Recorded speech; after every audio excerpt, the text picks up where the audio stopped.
Verurteilt. Der Gerichtspodcast mit Heike Borufka und Basti Red.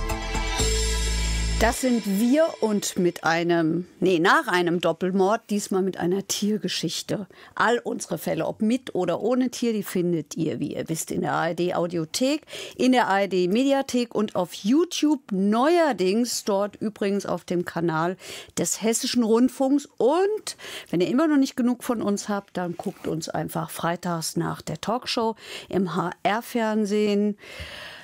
Übrigens immer versetzt. Deswegen wünschen wir manchmal im Frühjahr oder im Sommer schöne Weihnachten und andersrum. Schöne Sommerferien zur Weihnachtszeit.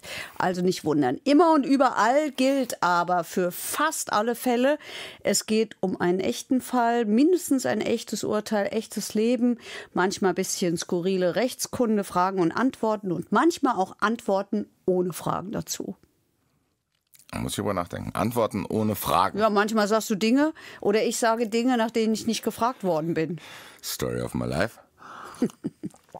Nach denen ich auch nicht gefragt worden bin oder nach einer Sache, ist das Quiz, was wir machen, was am 24.04. stattfinden wird.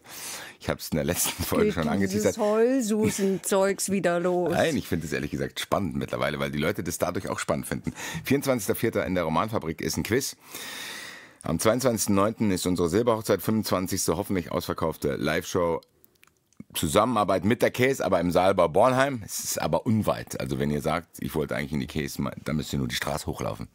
Ist jetzt nicht so, dass wir hier großartig das Venue geändert hätten. Wir entlarven alle Ausreden. Es geht aber auch schon gut ab. Also ich wäre jetzt schneller. So, das ist schon stabil, wie ihr da die Tickets kauft. Und ich freue mich ehrlich gesagt. Ich bin aufgeregt wegen dieser 25. Show. Und wenn ihr bis dahin nicht warten wollt, dann kommt ihr halt zur Sommerbühne der Käse. Heike, guck mal, unabgesprochen wollte ich jetzt. Hoffentlich sagt sie es. Ich muss denken, am 29.07. Ich wollte gerade am 27.09. sagen, ist aber falsch. Es ist der 29. Juli. Ja, da gibt es auch nicht mehr allzu viele Tickets. Nee, so, wie kommen wir jetzt in diesen Fall rein? Du hast schon gesagt, es geht um einen Tierfall.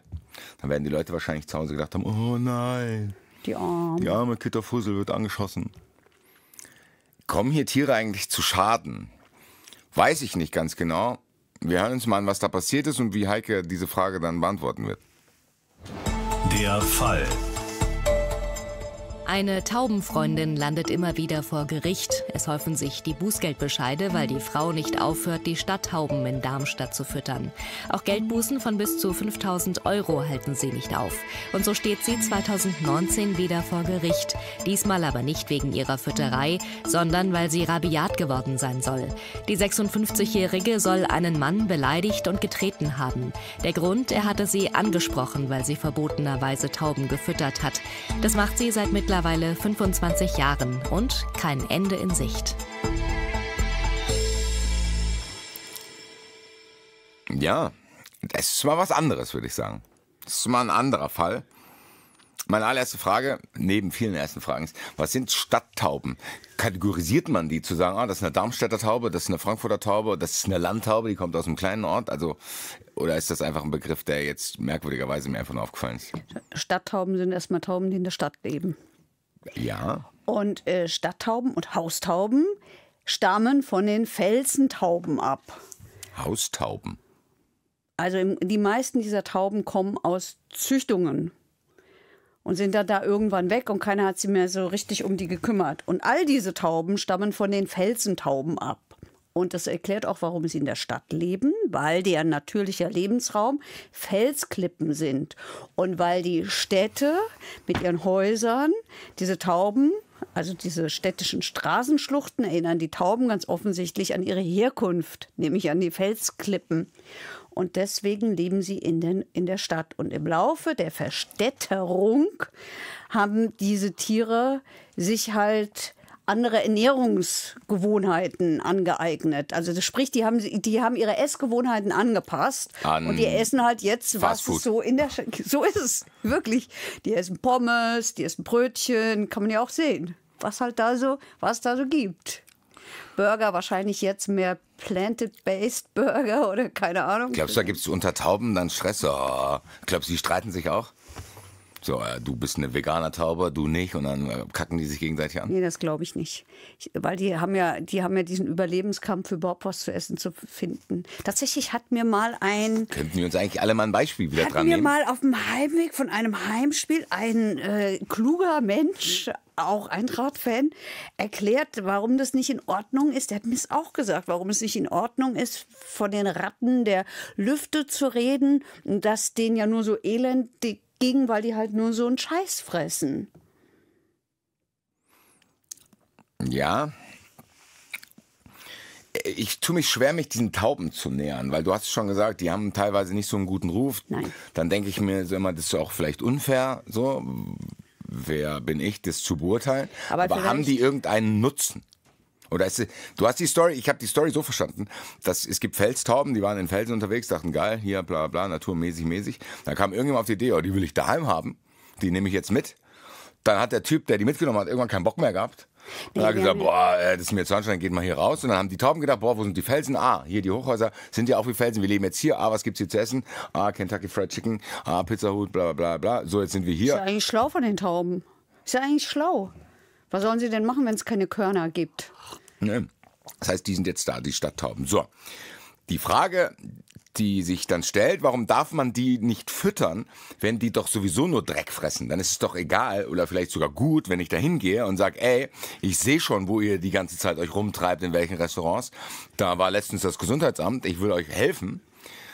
Hier habt ihr ein paar Vollkornsäcke mit irgendwelchen geilen Sachen. Naja, weil man die Taubenpopulation unter Kontrolle halten will. Weil die sich sonst vermehren und vermehren und vermehren. Wenn ich die fütter. Ich fütter doch aber Bestandstauben. Jo, aber die vermehren sich ja dann immer noch mehr.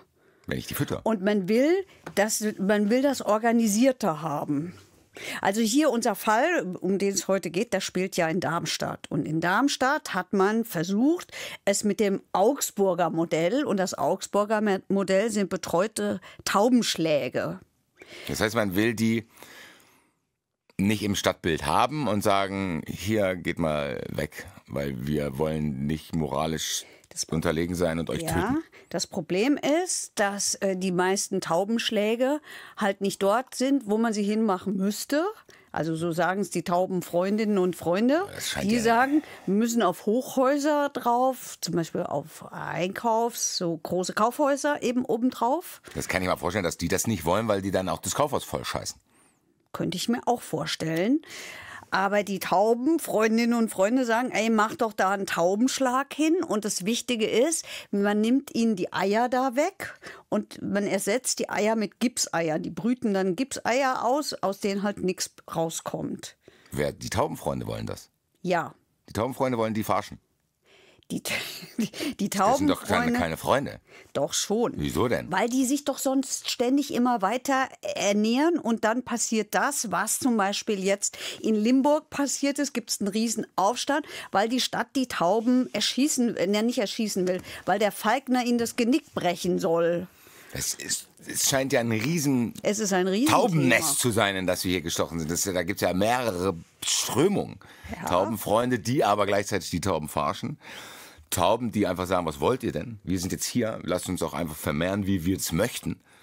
Und wir sind jetzt halt da. Und die Städte, die sagen, kein Bock auf so viele Tauben. Und keiner traut sich aber, oder doch scheinbar schon. Doch, Limburg hat es ja versucht. Limburg hat gesagt, wir töten jetzt alle Tauben. 1000 Stadttauben wollten die betäuben und der Falkner sollte ihnen das Genick brechen. Riesenaufstand, Riesengeschrei, Bürgerbegehren. Da sind tausende Unterschriften gesammelt worden. Jetzt wird es im November einen Bürgerentscheid geben. Über die Tauben, ob man die tötet. Ob der Falkner denen das Genick brechen kann, weil die Stadtverordneten an ihrem Beschluss festhalten und sagen, doch, soll passieren. So, und jetzt gibt es diesen Bürgerentscheid nach diesem Bürgerbegehren. Und ich habe gesehen, es gibt auch bei Facebook diverse Gruppen, die da mobilisieren. Unter anderem, Achtung, die Deutsche Juristische Gesellschaft für das Tierschutzrecht. Ja. Die sagt, das ist alles ein Verstoß gegen das Tierschutzgesetz und und gegen die Schutzaufgabe, nämlich der Tiere in der Verfassung. Klingt erst mal logisch für mich, muss ich ganz ehrlich sagen, dass nicht vorgesehen ist, ja klar, dann müssen wir die betäuben und dann brechen wir denen das Genick. Das ist ja vom Gesetzgeber erlaubt. Aber gleichzeitig glaube ich auch, dass es ja auch Jäger gibt in anderen Bereichen, die gewisse Populationen irgendwie dann da austarieren. Aber ganz offensichtlich gibt es da dann doch nicht ganz so viele Freunde dafür. Also in Frankfurt zum Beispiel hat man es 2014 mit Wüstenbussarden versucht. Die hat man aufs Dach der alten Oper gesetzt. Und die sollten von dort aus die Tauben angreifen. Bitte sag, dass das Viech dann einfach Menschen angegriffen hat. Nee, ein Hund. Schade. Das wäre überragend gewesen. Hier, mach mal die Tauben weg. Scheiß auf die Tauben, Alter.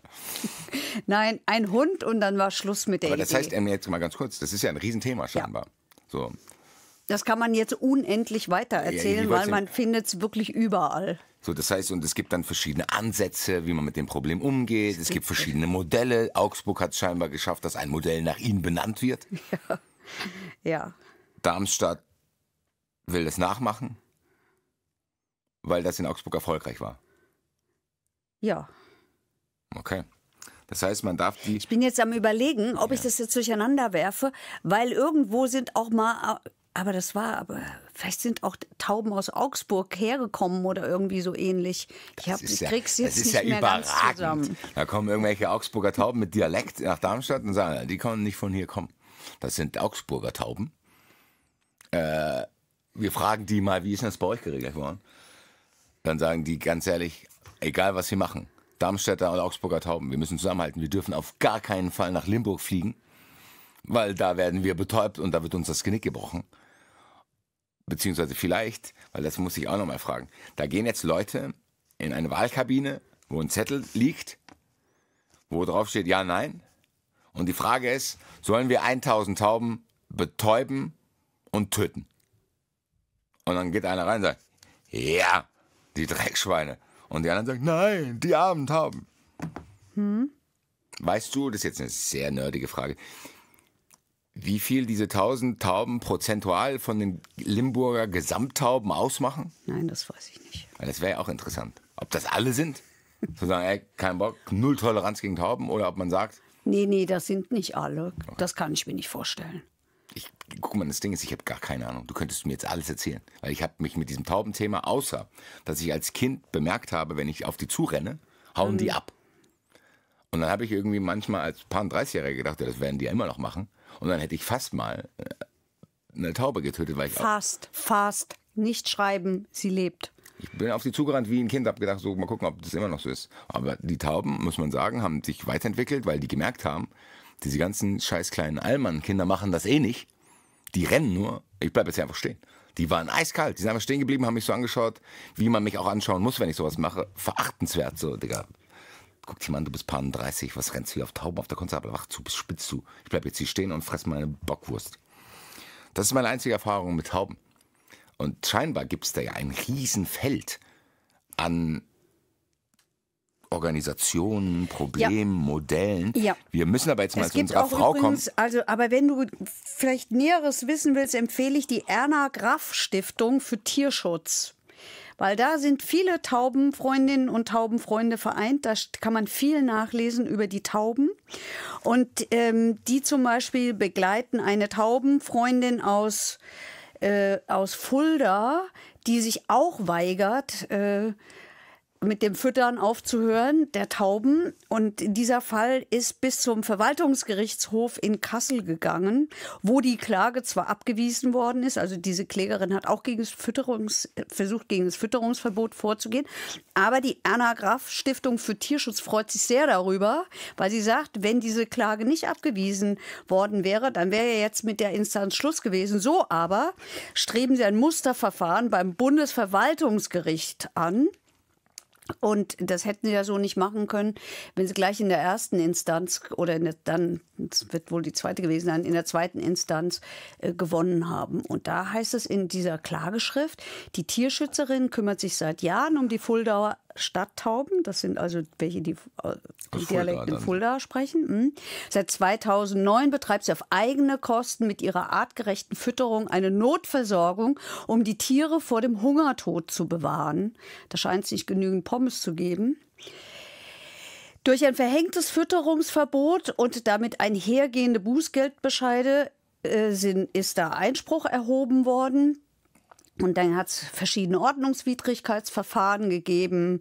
Naja, und dagegen klagt die und hat sich zur Wehr gesetzt. Und die sagen, die Stadttauben kommen zu fast 100% aus privaten Züchtungen, sind also Haustiere bzw. deren Abkömmlinge, die auf die Fütterung von Menschen angewiesen sind.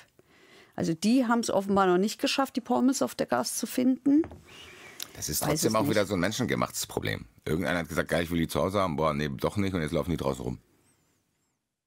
Die Tauben wollten das ja nicht. Die kamen ja nicht her und sagen, so. Das hat der Typ nach dem Eintracht-Spiel auch zu mir gesagt. So, die Tauben haben ja nicht gesagt, so, wir dringen jetzt hier ein. Wir haben gehört, ihr habt gute Fastfood-Ketten. Sondern die wurden ja hergebracht. Und dann müssten die Tauben ja eigentlich sagen, jo, was wollt ihr denn? Wir sind jetzt halt hier.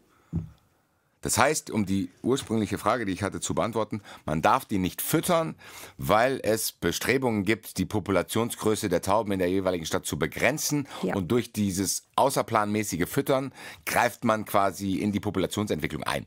Offenbar, Das heißt, so verstehe ich das. Ich mache das wahrscheinlicher, dass die hier überleben. Und wenn sie überleben, werden es mehr. Aber die Tierschützer sagen, also die Taubenschützer sagen, alles, ja, ist ja okay, aber alles falsch umgesetzt, weil die Taubenschläge bzw. diese Taubenhäuser werden immer irgendwo außerhalb der Städte gebaut und da gehen die gar nicht hin. Das heißt, die sagen, die Lösung ist, baut das die findet rein. auch noch alles auf politischer Ebene statt. Das ist mit Sicherheit auch dann teilweise kurios und mündet in anstrengenden Arbeitsgruppen, aufgeheizten, emotionalen Diskussionen. Es gibt sogar Leute, also auch Extra 3 hat sich damit mal beschäftigt, die Sendung vom NDR.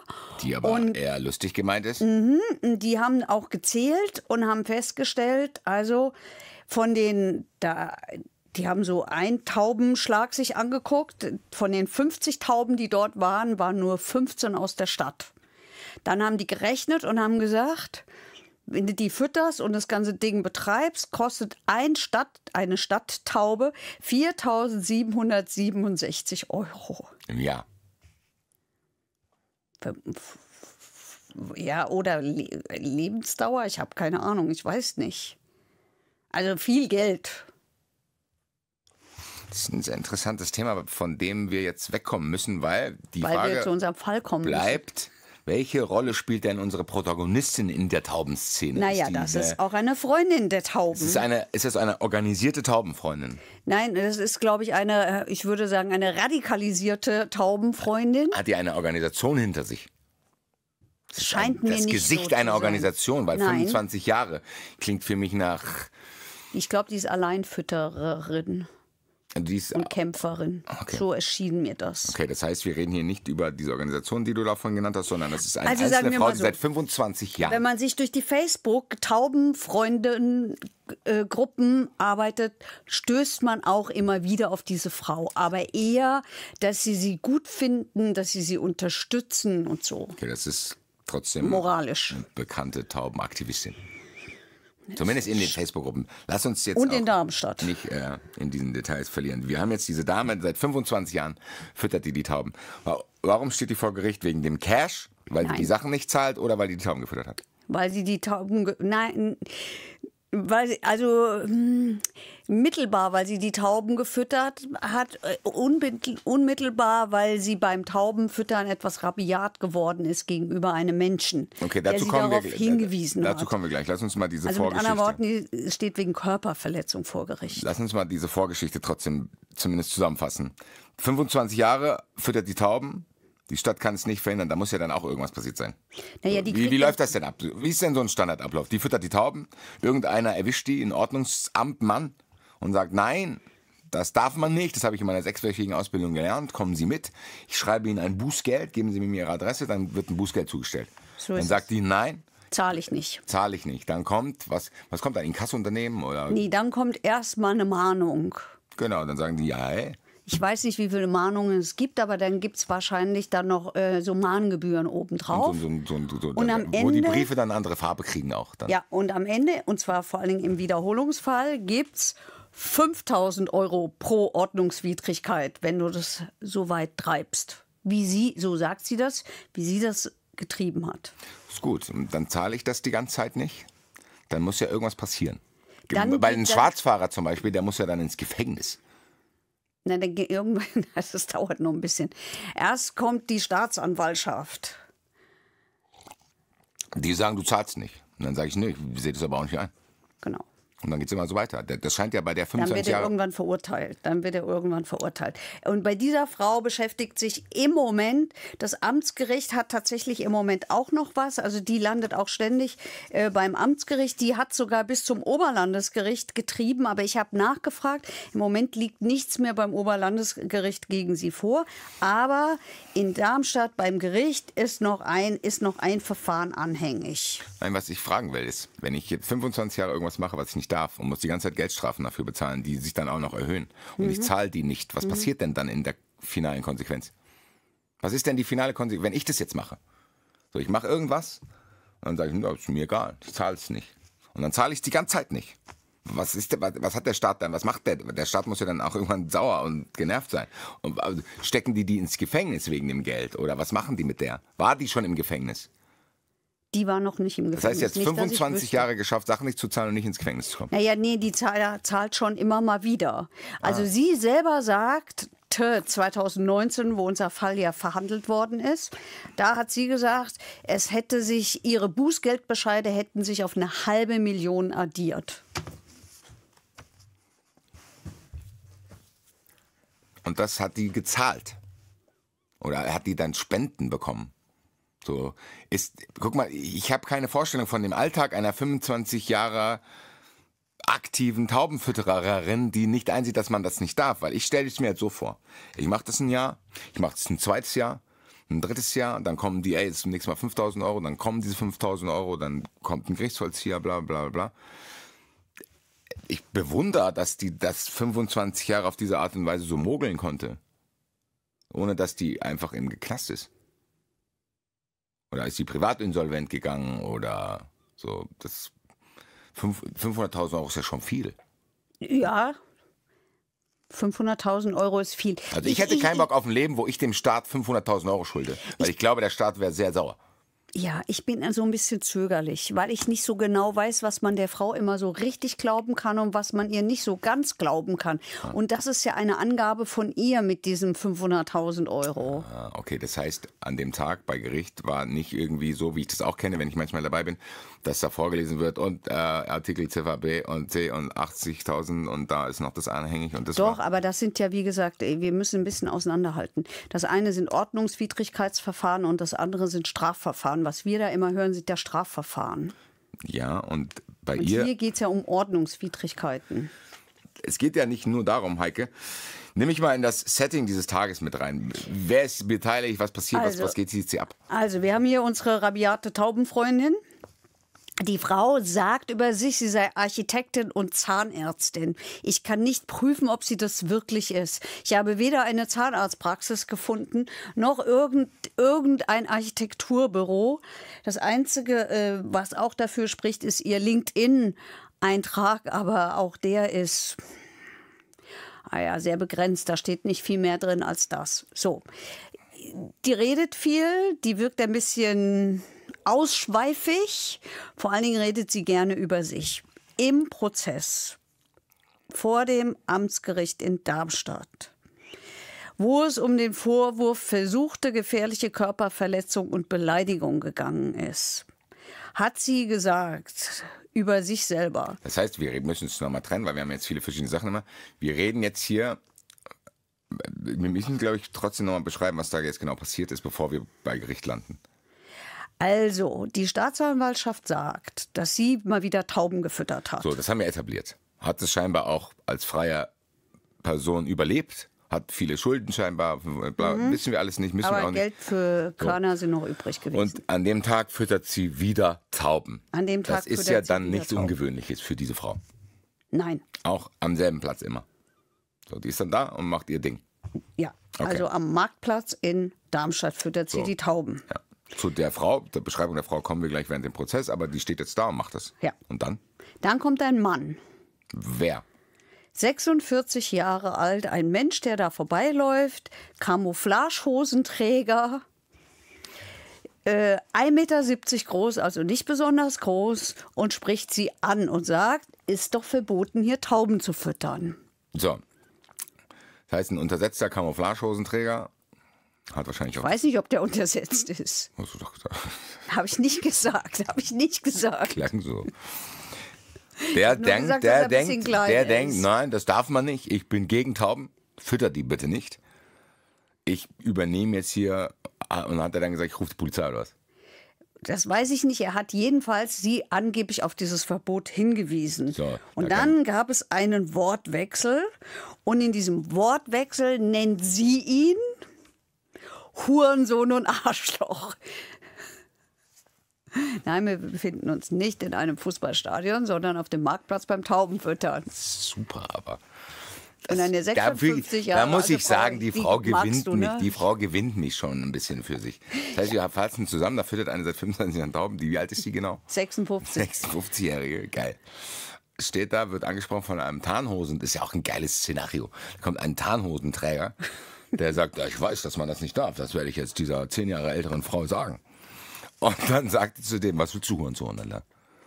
Was hat er dann gemacht? Hat er Angst bekommen? Er hat sein Handy rausgeholt und will nun die Polizei rufen. Wegen Taubenfüttern und Beleidigung. Ja. Dann geht sie auf ihn los und spuckt ihn an. Und dann versucht sie, ihn mit ihren, sie hatte so Wanderschuhe an, also so Trekkingschuhe, versucht sie ihm damit gegen das Schienbein zu treten. Ich habe ja mal gelernt, dass es auch darauf ankommt, was für einen Schuh man anhat. Das scheint schon ein gefährlicher Schuh zu sein. Halt ein Wanderschuh. Also hatten wir nicht mal so, wir hatten noch mal so Diskussionen mit Beschuhten. Ja, ist er auch, der Kram und beschuhte Fuß. Beschuhte Fuß, genau. Der beschuhte Fuß der beschuhte Fuß ist eine gefährliche Körperverletzung. Das ist wenn ja ich ein mit gut dem beschuhter stehe. Fuß. Das ist ein gut beschuhter Fuß, ja. Und wir fassen es mal zusammen. Springerstiefel ist jetzt noch ein bisschen krasser beschuhter Fuß. Aber die ist schon gut beschut. die ist schon gut beschut. Ja. Lass uns doch einfach nochmal gut beschut sein. Ist auch eigentlich ein geiles Kompliment. Wenn du jetzt nächstes Mal verurteilt live kommst und hast geile Schuhe, dann sag ich, ja, du bist aber gut beschut heute. Aber wir fassen zusammen. Wir haben am Ende eine Frau, die ihr Ding macht. Unbeirrt von allem. 1,60 Meter groß, also auch eine kleine Frau. So, und dann kommt so ein Typ mit Tarnhose, wo man denkt, okay, vielleicht ist er ja ein schwarzer Sheriff. Und sagt zu ihr, das darfst du nicht. Und dann sagt er, was willst du, Hurensohn? Hau ab. Ich mach das hier weiter. Und dann greift er zum Handy. Und dann sagt er, was für ein nimmst du dein Handy? Pah, dann nimm dein Handy. Und dann habe ich ja am Anfang noch dabei blieb es ja nicht. Hurensohn, spucken. Und der beschute Fuß ist dann auch noch aktiv geworden. Genau, so steht es in der Anklageschrift. Das ist schon geil. Es tut mir leid, ich weiß, jetzt gibt es da Empörung da draußen. Das ist schon lustig. Ich hätte das gerne gesehen. So, entschuldigen Sie, Sie dürfen das nicht. Was willst du und so? Ein paar Mal da. Pah, du Missgeburt, Alter. Ruf ja nicht die Polizei. Deiner Tarnhose. Mein Gott, die Frau ist vielleicht sauer gewesen an dem Tag selber. Also sie selber sagt, das Einzige, was stimmt, ist, dass sie den Tauben Futter gegeben hat. Sie hat diesen Menschen nicht beleidigt, sondern ganz im Gegenteil, er habe sie rassistisch beleidigt. Weil, woher kommt sie? Sie hat einen Migrationshintergrund, sie kommt aus dem Iran. Jetzt kommen Das wir ist in aber andere das Bereiche. Problem. Sie sagt, das war ziemlich schlimm, wie der mich beleidigt hat. Sie kann aber nicht mehr sagen, was er Schlimmes gesagt hat. Sie hat tatsächlich wohl auch eine Gegenanzeige gemacht gegen ihn. Ja. Aber in dieser Gegenanzeige steht auch leider nicht drin, was der gesagt haben soll zu ihr. Der Camouflagehosenträger sagt dagegen, übrigens ein Kraftsportler ist das. Oh, sorry. Obacht, der sagt, der kann sich vor Gericht jetzt auch plötzlich nicht mehr an den Hurensohn und auch nicht an das Arschloch erinnern. Der sagt zwar ganz anders, weil die hat ihn einen Nazi genannt. Aber davon steht auch nichts in dieser Anzeige. Jetzt wird es unübersichtlich. Ja. Das, glaube ich, hat das Gericht auch gedacht. Sehr unübersichtlich. Das hat das Gericht, glaube ich, auch gedacht. Also an den Tritt aber konnte er sich noch erinnern und sagt, er hatte einen Regenschirm dabei und mit dem konnte er den abwehren, den Tritt. Ich weiß genau, du stellst jetzt einen Camouflagehosenträger Der Kraftsportler der Kraftsportler ist und mit seinem Regenschirm Sagt, rumläuft. ja, und gleichzeitig frage ich mich, wie das alles überhaupt hier bei uns landen konnte. Also ist die Polizei dann gekommen? Hat er die wirklich gerufen? Also er hat sie jedenfalls angezeigt. Nee, er hat sie nicht gerufen. Er hat ja nur das Handy rausgeholt und wollte die Polizei rufen und dann ging es ja rund. Und dann muss ja aber irgendwann die Polizei davon erfahren haben. Naja, klar, der hat dann Anzeige erstattet und sie hat dann später Gegenanzeige erstattet. So. Hier hätte eigentlich die Story schon aufhören müssen, mein Gott. Aber vor Gericht hat es 8 Stunden lang gedauert. Die haben 8 Stunden verhandelt. Sie hatte unter anderem einen Zollstock dabei und hat mit diesem Zollstock versucht zu zeigen, wie groß die Distanz war zwischen ihr und dem Kampfsportler in der Camouflagehose. Es wurde dann noch ihr Vermieter als Zeuge befragt, der auch mit ihr im Haus wohnt. Und dann stellte sich raus, dass die sich eigentlich ganz gut kannten und eigentlich an diesem Tag Mittagessen gehen wollten. Und dann An dem Tattag oder an dem Prozesstag? Am Tattag. Und es hat sich dann, aber scheinbar ist es nicht dazu gekommen. Jedenfalls hat das Gericht die Chance genutzt und hat dann mal ein bisschen versucht rauszufinden, was über diese Frau, wie ist die eigentlich so? Danke ans Gericht, weil das wäre jetzt ehrlich das, was ich auch haben will. Lass uns mal in diesen Strom reingehen. Wir haben jetzt den Typ kennengelernt, in Anführungszeichen. Die Frau kommt vor Gericht, du hast vorhin ansetzen wollen die hat gesagt, die ist Architektin und Zahnärztin. Gleichzeitig hat sie aber auch sehr viel Zeit, Tauben zu füttern. Ja, und sie sagt auch gleichzeitig, dass sie Wohngeld bekommt und Arbeitslosengeld 1 oder 2, weiß sie auch nicht so genau, aber der Vermieter weiß von gar nichts was und sagt, ja, aber Miete zahlt die. Und dann wird er gefragt, weil er geht ja auch ab und zu mit der Mittagessen offensichtlich, dann wird er gefragt, was ist die eigentlich für ein Mensch? Dann sagt er, ja, also die tritt schon für ihre Überzeugungen ein und manchmal sei die auch ein bisschen extrem. Und ja, die füttert Tauben und die hat nur mal weniger Tauben gefüttert, als sie eine Praxis eröffnen wollen. Das hat sich aber zerschlagen. Sie selber hat gesagt, dass sie schon viele Sachen ausprobiert hat, dass sie für sich im Import-Export-Geschäft versucht hat. Dass sie dann aber, als sie Zigaretten verkaufen wollte, dann hat sie aber gedacht, ist doch zu große Gesundheitsgefahr, verkaufe ich was anderes, vielleicht eher Naturprodukte, aber oder vielleicht auch irgendwas gegen Nikotin- und Drogensucht, könnte man ja auch was entwickeln. Also die wollte erst Kippen verkaufen? Dann wollte sie Naturprodukte und dann Produkte gegen Nikotin- und Drogensucht. Aber wie verkaufe ich Kippen? Und dann, keine Ahnung, und dann hat sie gesagt, und überhaupt, sie hat auch ganz viele Daten, die könnte man auch verkaufen.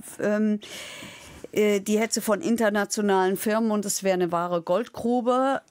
Aber dann hat sie es alles gelassen, weil sie sowieso so viel Druck vom Staat bekommt. Und überhaupt sorgt auch die Stadt Darmstadt dafür, mit ihren ganzen ewigen Bußgeldbescheiden, die sie da immer losjagt, dass sie sowieso keine Kredite bekommt. So ist sie halt Taubenfüttererin geblieben. So viel zu ihr. Das Gericht... Ja, das kannst du nicht einfach so sagen. So viel zu ihr, das macht alles gar keinen Sinn, was sie da sagt. Genau, deswegen hat das Gericht, glaube ich, auch gedacht. Möglicherweise auch schon die Staatsanwaltschaft. Jedenfalls haben die auch einen Gutachter in diesen Prozess gesetzt. Und dieser Gutachter hat gesagt, die Frau hat eine schwere psychische Störung, die ist intelligent, die ist wortgewandt, die kann ihre Überzeugungen tatsächlich auch schlüssig darlegen, aber die ist fanatisch und die hat einen Hang zur Selbstbeschädigung, was man an den vielen Bußgeldern sieht, die sie da permanent riskiert und erhält dann auch. Die hat eine Tendenz zu Entgleisungen, nämlich zu solchen Beleidigungen und zur Realitätsferne. Und dieser Gutachter war sich sicher, dass sie zu diesem Tatzeitpunkt, es geht ja um den Tritt mit dem beschuhten Fuß oder dem versuchten Tritt mit dem beschuhten Fuß, dass sie zu dieser Zeit erheblich vermindert Einsichts- und Schuldfähigkeit, dass die verminderte Einsichts-, muss korrekt sagen, und Schuldfähigkeit nicht auszuschließen ist. Das hat dazu geführt, dass der Verteidiger dieser Frau nun einen Befangenheitsantrag gestellt hat. Und Achtung, jetzt wird es sehr kompliziert. Der sagt nämlich, dass dieser Gutachter in diesem Prozess befangen ist, weil dieser Gutachter schon einmal aufgefallen ist in der hessischen Steuerfahndungsaffäre. Und die geht so. In den 90er Jahren... Warte. Was? Jetzt war ich gerade im Fluss. Der Verteidiger auch Taubenfreund? Ich weiß es nicht. merkwürdig.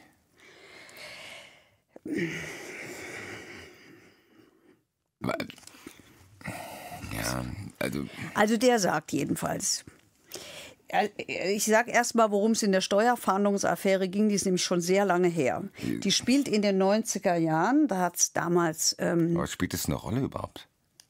Der findet, es spielt eine Rolle. Warte kurz, ich erzähle es kurz. Also 4 Steuerfahnder initiieren in den 90er Jahren diverse Razzien gegen Großbanken und schieben Tausende von Verfahren an. Dann hat sich in Hessen die Politik geändert. Die Jagd auf Steuerhinterzieher hat nicht mehr so große Priorität gehabt. Wir sind in der Regierungszeit von Roland Koch und diese Steuerfahnder galten damals, ich erinnere mich auch noch gut daran, als sehr unbequem. Dann hat es 2001 eine Amtsverfügung gegeben. Diese Steuerfahnder sind angewiesen worden, dass nur noch bei Verdachtsfällen über 500.000 D-Mark, war noch D-Mark-Zeit, dass sie nur noch dann aktiv werden sollen. Das haben die aber nicht eingesehen und haben gesagt, nee, nix, wir machen weiter. Also die waren relativ renitent, sind dann versetzt worden und sind am Ende wirklich krank geworden. Das war ein ziemliches Hin und Her. Und dann hat es einen Psychiater gegeben, nämlich diesen Gutachter. Das heißt, diese Fahnder sind krank geworden, weil die nicht mehr machen durften, was sie gerne machen wollten. So sagen die Fahnder das. Das heißt, sie waren so active und dann kam irgendeiner, der gesagt hat, ja mein Gott. Und dann sind die hin und her versetzt worden und irgendwann waren die zermürbt und sind psychisch krank geworden. So, jetzt sollten die begutachtet werden, weil die ja schon ewig nicht mehr gearbeitet haben. Die waren dann irgendwann nicht mehr in der Lage zu arbeiten. Und dieser Psychiater hat ihnen paranoid-querulatorische Eigenschaften diagnostiziert und daraufhin sind die in den vorzeitigen Ruhestand versetzt worden. Später hat die Landesärztekammer den Verdacht geäußert, das könnten Gefälligkeitsgutachten gewesen sein. Damit die nicht mehr arbeiten müssen. Wie bitte? Damit die nicht mehr arbeiten müssen oder um zu sagen, die sind verrückt? Damit man die los wird. Man wollte die ja loswerden, ohne dass sie Geld kosten. Also Gefälligkeit für die Leute, die rumversetzt haben. Ja, genau. Nicht für die quasi selber. Fürs Land Hessen, ja. Ja, also nicht für die selber zu sagen, boah, ich habe keinen Bock mehr. Nein. Dass ich sie nicht alle ab. Nein, die wollten ja arbeiten. Okay. Und dann hat es ein Verfahren gegen den gegeben vom Verwaltungsgericht in Gießen. Dann ist der Gutachter zu einer Geldstrafe verurteilt worden. Dann ist es zum Oberlandesgericht gegangen. Das Oberlandesgericht hat den Steuerfahndern Schadenersatz zugesichert. Und der Gutachter musste am Ende fast 250.000 Euro bezahlen. So, das nimmt der Anwalt von unserer Taubenfreundin als Grund dafür, diesen Gutachter abzulehnen. Ich nehme alles zurück zu dem Verteidiger. Schlau. Naja, was hat denn das eine mit dem anderen zu tun? Dass der scheinbar nicht gut gutachtet. Also er hat das in dem einen Fall nicht getan. Wie kann der überhaupt noch Gutachter sein? Ist so. Wie ist so? So, guck Ganz mal, ich habe mich jetzt in den letzten Wochen wirklich beruhigt, was diese Sachverständigen und Gutachter betrifft.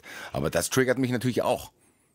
Zu denken, dass der da mal, ja, dann musst du der Gutachter als Schadensersatz zahlen, da hat er mal so ein Ja, aber der kann ja weiter gutachten. Nee, du hast ja offensichtlich, bist du nicht integer. Warum soll ich jetzt auf dein Gutachten nennen? Weil diese Gutachten, die haben ja dann Auswirkungen.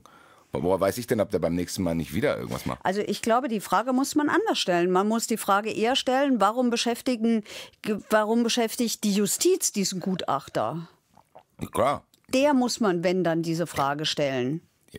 Ich habe die Frage an niemanden gezielt gerichtet, sondern an die Gutachter. Aber ich habe sie jetzt zielgerichtet. So, da kann man den ja nicht nochmal rumachten. Jedenfalls... ich will auch Gutachter werden. Ich glaube ehrlich gesagt, dass das schon so ein Amigo-Business ist auch. So, komm hier, ich brauche einen Gutachter. Nein. Also das stimmt nicht. Also das stimmt nicht. Ich will auch Gutachter werden. Wie kann ich werden? Ich mache auch alles mit. Sag auch, was ihr wollt. Also jedenfalls, dieser Befangenheitsantrag ist nicht durchgegangen. Der ist deshalb nicht durchgegangen, weil er zu spät eingereicht worden ist. Ärgerlich.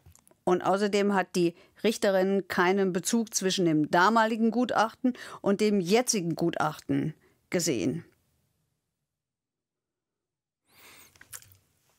Wenn ich mich in den Verteidiger und in die Dame reinversetze, verstehe ich das Unbehagen. So will ich es mal formulieren. Wenn du jetzt, sagen wir mal du, Heike Borufka, aus irgendwelchen Gründen noch immer, wird nicht passieren, ich weiß, aber würdest da sitzen, wo es dann darum geht, wie bist du so drauf? Und dann beurteilt das jemand, von dem du weißt, dass der schon mal Leute beurteilt hat und da merkwürdige Gründe hatte, das drastisch darzustellen, um einem anderen einen Gefallen zu tun. Würdest du dich damit wohlfühlen, dass dieser Typ, da würdest du auch nicht da sitzen und denken, ja, ist doch egal. Hat ja nichts mit mir zu tun. Nein, aber ich weiß ja, um welchen Gutachter es sich handelt. Ich habe den tatsächlich vor gar nicht allzu langer Zeit in einem Prozess erlebt und ich hatte den Eindruck, dass der sehr integer ist. Da hatte ich nicht den Eindruck, dass der irgendwelche Gefälligkeitsgutachten da erstellt. Ganz im Gegenteil. Ja, aber ist doch passiert scheinbar. Also das klang jetzt so. Das klang so, was du mir erzählt hast. Ich will nichts dazu sagen. Aber es ist ja, das ist richtig. Ich frage mich nur, wo ist... Ich verstehe, wenn man persönlich betroffen ist, dass man es anders sieht. Aber ich glaube, auch für so einen gilt, ja, der hat einen Fehler gemacht. Also ich versuche gerade in meinem Kopf, deswegen bin ich so zögerlich, Analogien herzustellen. Also wie ist das denn mit dem Arzt, der mal einen Fehler gemacht hat? Geht man dann nie wieder hin?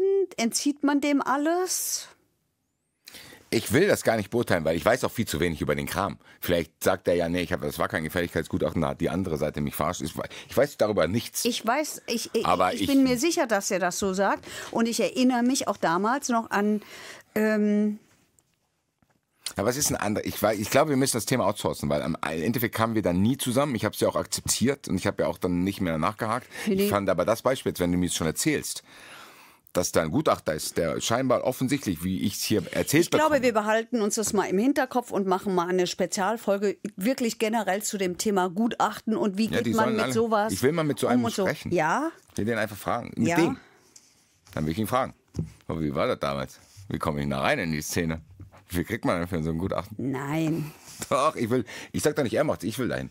Ich will auch sowas machen. Ich will ein österreichischer Minister sein. Dafür musst du erstmal Medizin studiert haben. Ein österreichischer Minister zu sein? Nee, hier. Das kann ich ja behaupten. Die hat ja auch gesagt, sie wäre Architektin. Ja, aber die hat ja damit... Ich bin Mediziner, das habt ihr nicht alle. Tauben füttern, da brauchst du ja jetzt nicht unbedingt... Ich beurteile Personen. Okay, also... Dann sage ich, der ist cool. Also in diesem Prozess... Ja, ich überlege jetzt, brauchen wir jetzt noch den Tierarztleiter, der uns was erzählt hat über Taubenschläge? Nee. Dieses Taubenbusiness haben wir abgehakt, das ist sehr vielfältig. Wir brauchen auch nicht den Kammerjäger, der auch ein bisschen was gesagt hat. Ach so, doch, guck mal, der hat zu deiner Frage sogar was gesagt. Welche Frage? Die Frage von vorhin, warum darf man die nicht einfach füttern? Okay, super. Hat der gesagt, infolge des wilden Fütterns entsteht mehr Tierleid. Weil?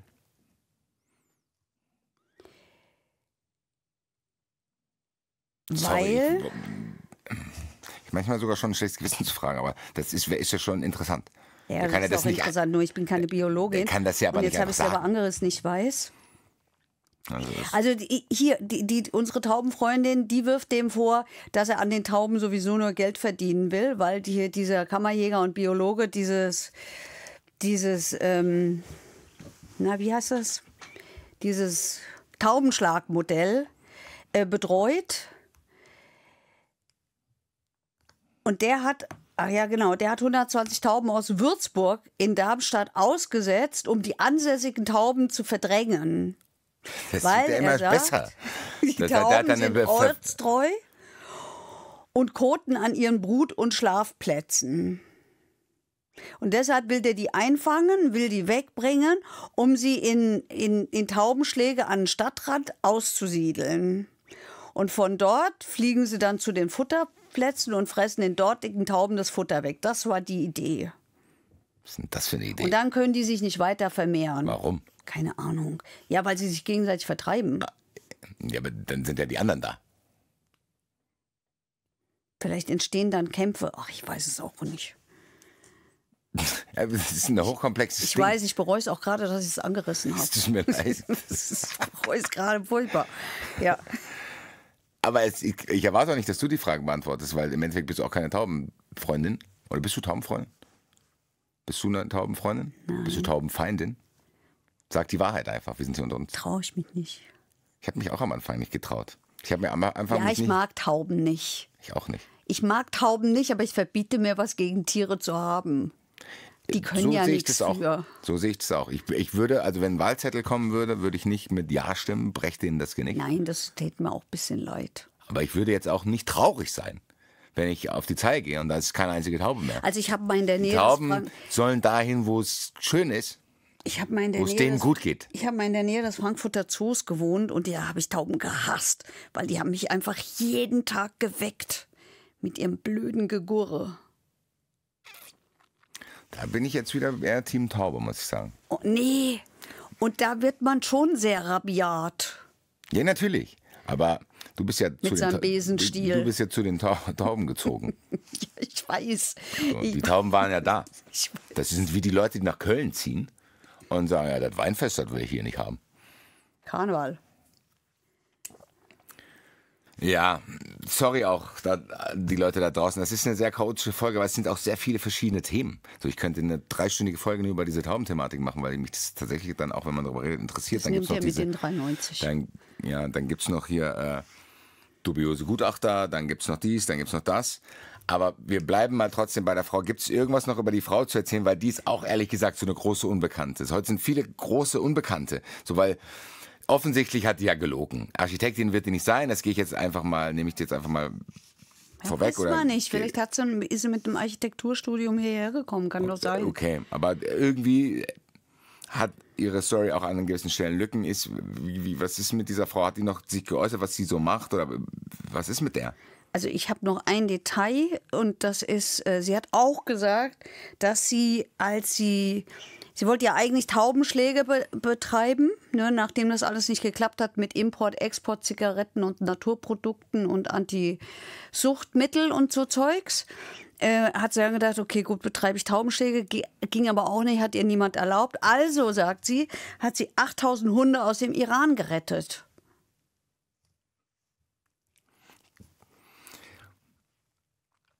Ich frage, du wirst nichts wissen, oder? Oder darf ich Nein. fragen? Nein. Nein, ich weiß Das nichts. muss ich auch lernen. Ich weiß, dass ich das auch lernen muss. Ich kriege das ja auch oft in den Kommentaren gespiegelt, dass ich dann einfach mal still sein muss. Aber kannst du zumindest nachvollziehen, dass ich das gerne wissen würde? Natürlich. Wie das denn ausgesehen haben soll? Wo sind denn diese Hunde? Da hat sie bestimmt für alle 8000 Hunde Unterkünfte gefunden. Wo? In Facebook-Gruppen zum Teil. ganz Ich habe meine Darmstadt. Hunde auch, ich habe einen Hund auch aus Facebook mal geholt. Ah, das könnte Sinn machen. Dass ich sage, hier, ich habe 8000 Hunde und ich mache jetzt eine Gruppe auf. Es sind noch 6000 da. So. Genau. Okay, so, gut. also diese Frau, die Frau, ja, die macht halt ihr Ding, sagen wir es mal so. die macht ihr Ding. Dieses Gericht hat jetzt gesagt, Freispruch wegen Schuldunfähigkeit. Oh. Die sind diesem Gutachten gefolgt und haben gesagt, die kann man nicht verurteilen dafür. Das fand die nicht so besonders cool. Die Frankfurter Rundschau hat sie nach diesem Urteil dann nochmal auf dem Marktplatz getroffen, wo sie wieder Tauben gefüttert hat. Und hat sie gefragt, warum sie das denn mache. Und der hat sie gesagt, weil es den Tauben eben schlecht gehe, weil sie durch nicht artgerechtes Futter krank werden und im städtischen Taubenschlag auf dem Dach eines Kaufhauses nicht genügend Futter bekommen würden. Und deshalb hätte sie Hände voll die Körner auf den Platz geworfen. Ich zitiere die Rundschau, die Vögel sausen herbei, picken Mais und Hirse weg. Und die Frau sagt, sehen Sie, wie hungrig die sind? Mach bei mir ein neues Bild im Kopf auf an Kevin allein in New York. Hat er auch Tauben gefüttert? Kennst du nicht Kevin allein in New York? Doch, aber ich hab's vergessen. Die Frau, die in dem Central Park lebt. Ach, ich hab's vergessen. Die Wahrheit ist, ich gucke sowas und vergesse das auf der Stelle wieder. Heike Mareike, dann habe ich aber jetzt einen Auftrag für die Kevin allein zu Hause und Kevin allein in New York hintereinander wegschauen. Okay. Und dann über die Taubenfrau nachdenken, die da zu sehen ist. Die ist Okay. richtig nett. Auch wenn man am Anfang als Kind, ich hatte richtig Angst vor der.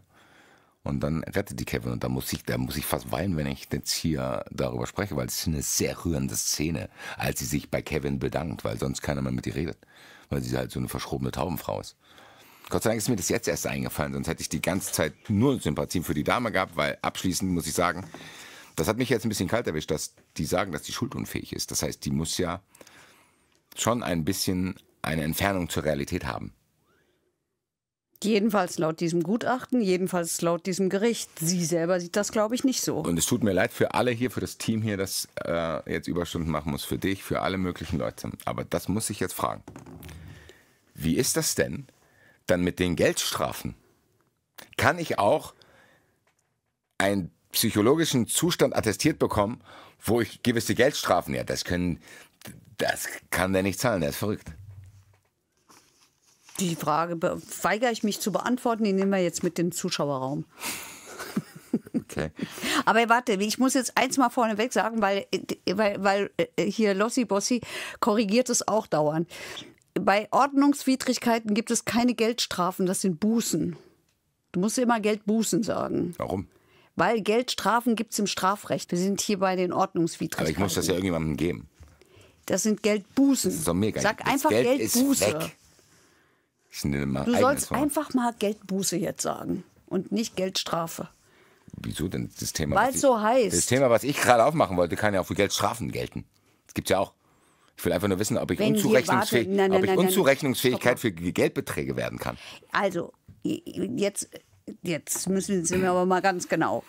Wenn diese Frau unzurechnungsfähig ist, wie du sie nennst, wird sie natürlich freigesprochen, weil sie dann für diese Tat gar nicht bestraft werden kann. Ergo kann sie auch keine Geldstrafe für bekommen. Ich habe ja auch nicht jetzt spezifisch auf diesen Fall bezogen, sondern allgemein. Niemand, der nicht schuldfähig ist oder wo man die Schuldfähigkeit anzweifelt, kann dafür bestraft werden. Der kriegt keine Geldstrafe. So, das heißt, Der wird immer Nein, die freigesprochen. Leute werden wissen, warum ich das gefragt habe. Das heißt, ich gehe raus, Leute bemerken es nicht, dass ich vielleicht irgendwie ein anderes Verhältnis zur Realität habe, nimm Handyverträge auf, nimm dies drauf, nimm Kredite auf, nimm das auf und dann sage ich ja, Männer, das hättet ihr gar nicht machen dürfen, ich bin gar nicht zurechnungsfähig. Naja, es geht ja immer um den Tatzeitpunkt. Das heißt ja nicht, dass die für immer so ist. Oh ja, komm, quäl doch mal den armen Lossi damit. Zuschauerraum. Ich gehe immer mehr das Gefühl, dass ich hier so nervige Rolle habe. Es tut mir auch leid, aber ich will das halt wissen. Ich habe so einen merkwürdigen Kopf. Ja, los mal, hallo. Heike Brofka, wir sind's wieder. Kleine Überraschung. Es tut mir leid. Sehr gut. Es tut mir wirklich leid. Es tut Ja, ihm das nicht war- wirklich Doch, leid. mir tut's wirklich leid. Ich habe in letzter Zeit oft das Gefühl in der Sendung, dass ich Heike nerve, dich nerve, alle nerve. Ich verweigere Mich mich. nervst du nie. Ja, doch ab und zu, Aha. wenn du mich in Kharkiv besoffenen Hotelzimmer schmeißen musst. Das ist richtig. Das ist ja lange her. Das ist lange her. Sehr lange her. Ich habe lange nicht getrunken, tatsächlich. So Leute, kommen wir zur Frage. Wir kommen zur Frage. Guck mal. Es ist ja oft so, das hatten wir jetzt in dem Fall, da war eine Taubenzüchterin, die hat jemand anders angegriffen und ist wegen Körperverletzung angezeigt worden. Dann haben die festgestellt, ein Gutachter, ein zweifelhafter Gutachter, hat festgestellt, dass sie nicht, wie nennt man das dann, nicht zurechnungsfähig oder schuldunfähig. Schuldunfähig.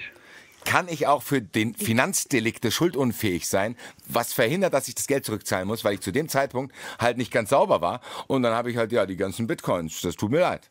Weißt du, was ich meine? Es gibt ja, die wird ja nicht bestraft für die Tat, die sie begangen hat, weil sie schuldunfähig ist. Kann ich auch bei Finanzdelikten schuldunfähig sein und dadurch einen finanziellen Vorteil für mich haben? Also wie meinst du das? Also die Taubenzüchterin oder die Taubenfrau Die hat jemand getreten. war bei Begehung der Ordnungswidrigkeiten schuldunfähig. Genau. Man kann es jedenfalls nicht ausschließen. Okay, das heißt, dann könnte man das Bußgeld theoretisch zurücknehmen. Nein, ich meinte, das war nicht, es geht nicht ums Ach so. Bußgeld bei ihr, sondern es geht um einen Allgemeinfall. Das gibt es auch bei Finanzdelikten Schuldunfähigkeit. Wodurch ich dann als Täter einen Vorteil habe, weil ich ja schuldunfähig bin. Ich habe jetzt hier, es tut mir leid, ich bin verrückt, ich habe jetzt die ganzen Gelder geklaut. Du meinst, dass man das aus der Tat Erlangte dann behalten darf? Genau. Nein. Also, das ist ja dann davon unabhängig. Okay. Ja, das kannst du natürlich ja nicht behalten. Das heißt, wenn sagen wir mal jemand... Wenn das durch Betrug erlangt wurde, ja, das Geld, oder die Bitcoins, dann du aber bei der Tatausführung schuldunfähig warst, genau. Dann betrifft das ja die Schuldebene. Das heißt, ich kriege keine Strafe, aber ich darf das Geld nicht behalten. Genau, aber die Einziehungsebene betrifft das nicht. Okay.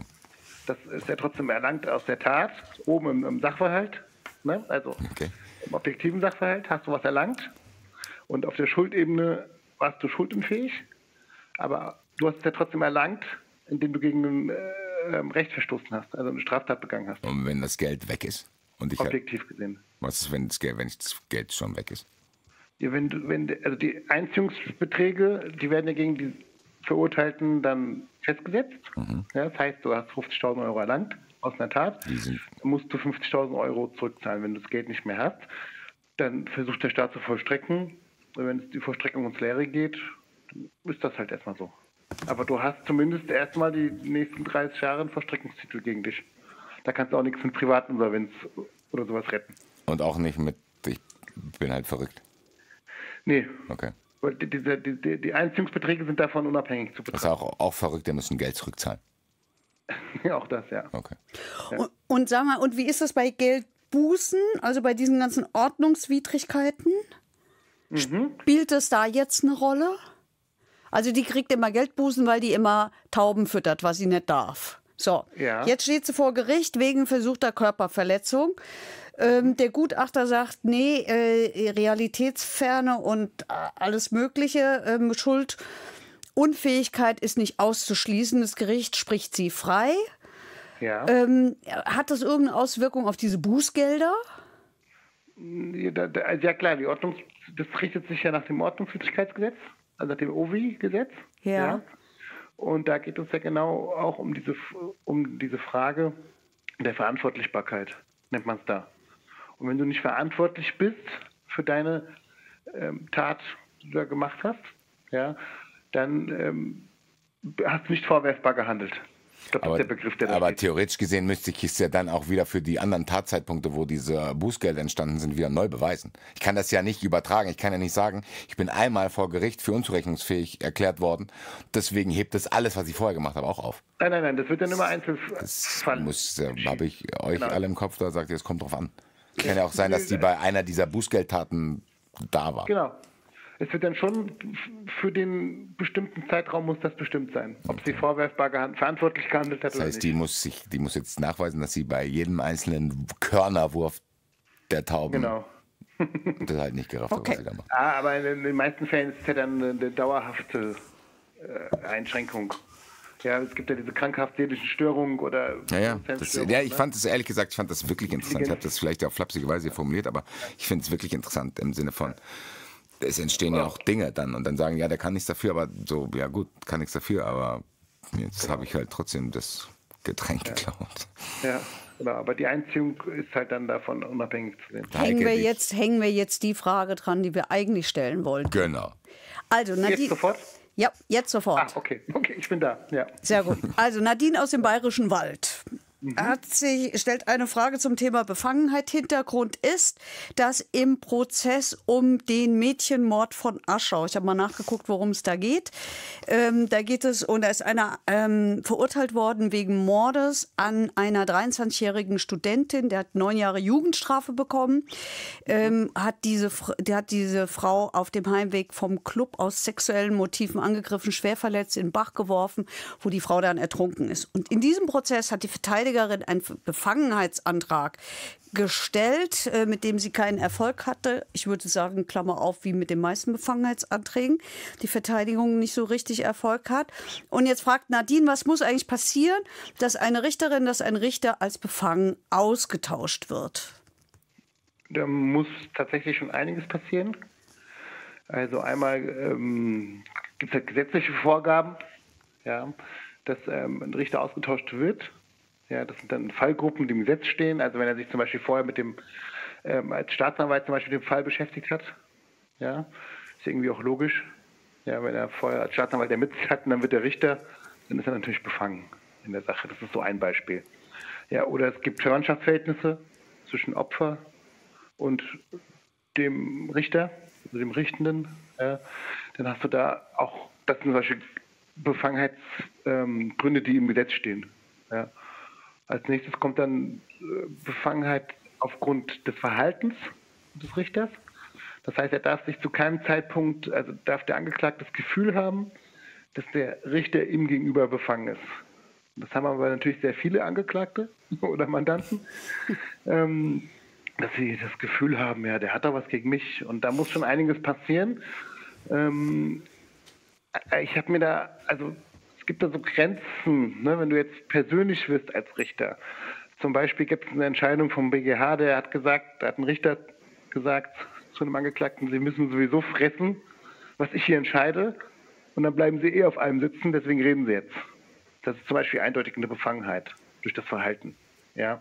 Oder wenn er sagt, ich habe keine Zeit, mich hier mit ihren Kleinigkeiten aufzuhalten, wenn der Angeklagte zum Beispiel nochmal eine Frage hat und nochmal was sagen will. Ja? Oder sowas, jetzt reicht's mir, halten Sie endlich den Mund, hier rede nur ich und das ist der Richter. Ja? Das ist dann eindeutig eine Befangenheit durch das Verhalten. Ja? Auch wenn man feststellt, dass der Richter sich lustig macht über den Angeklagten oder es rauskommt, dass gelästert wird, ja, über den Angeklagten, dann hast du hier auch eine Befangenheit zu bejahen.